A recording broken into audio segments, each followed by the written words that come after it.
I make a motion to accept the consent agreements that have been presented. Thank you. Not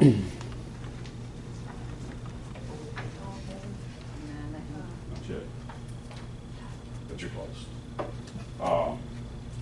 It's actually been 10 years that I've been monitoring this board.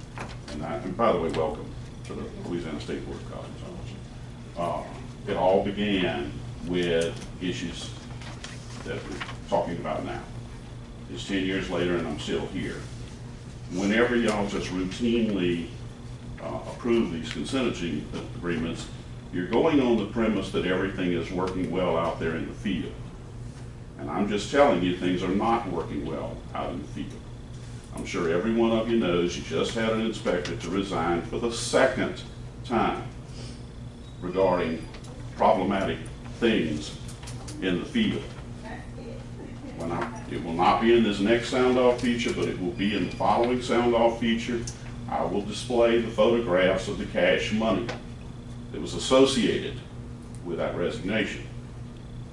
Or I was given responsive documents in pertaining to that particular resignation. So I know Ms. Butler sent correspondence to the establishment in question that would say that it's highly unethical. And I think that's being very, very kind. And when I testified that I'm getting an awful lot of complaints, it's what I meant. I think a lot of this will probably come out when and if the litigation ensues, and I think it's more so when, with regards to the declaratory judgment that's been pending before this board for almost a year. And I have stated very bluntly, I do not believe, that's just my opinion, I don't believe Ms. Muriel is going to issue an opinion on that. I think she's going to force the issue of the litigation to commence. I could be wrong, it's just my opinion.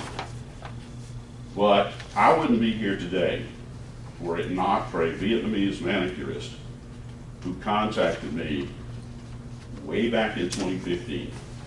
And I wondered then, would I just be coming to one meeting and that would be that?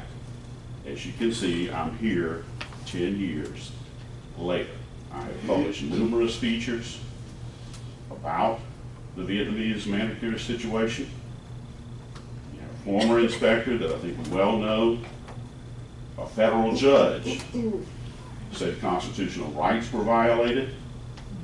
And I believe that it is incumbent upon the members of this board to make sure, rather than just a perfunctory approval of consent agreements, you're expecting them to comply, which is perfectly reasonable. I think the same duty is owed to them. And in many instances, from what I'm being told, they're not being afforded that same level of professionalism. I could go into more detail. I will go into detail on the next, not that this sound off, but the next one.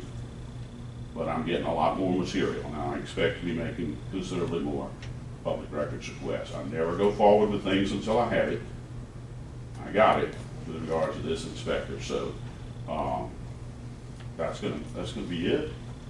But I would hope that you all are cognizant of what I've referenced. And I would hope that you won't, it's not your intent to just stand by and allow these sorts of things that are allegedly taking place. Thank you for the opportunity to address you on the consent agreements. Thank you.